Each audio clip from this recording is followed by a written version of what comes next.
দুর্নীতি রাষ্ট্রের সবচেয়ে বড় শত্রু। দুর্নীতি শুধু অর্থনৈতিক ক্ষতি করে না, এটি রাষ্ট্রীয় প্রতিষ্ঠানকে ভেতর থেকে ক্ষয় করে এবং জনগণের বিশ্বাস ভেঙে দেয়। কোনো কারা সদস্য যদি ব্যক্তি স্বার্থ, লোভ বা রাজনৈতিক সুবিধার অংশ হয়ে কাজ করে, তবে সে শুধু আইন ভাঙে না, সে রাষ্ট্রের ভিত্তিকেও দুর্বল করে।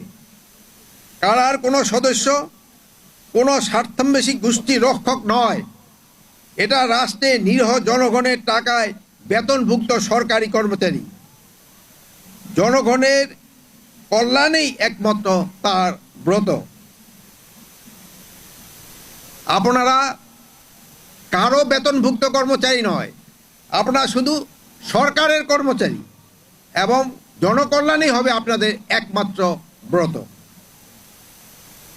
সর্বশেষ ৬৩তম ব্যাচ মহিলা কারারক্ষী বুনিয়াদী প্রশিক্ষণ কোর্স সম্পন্নকারী সকলের ভবিষ্যৎ জীবনের সাফল্য সুন্দর হোক এই প্রত্যাশা করছি।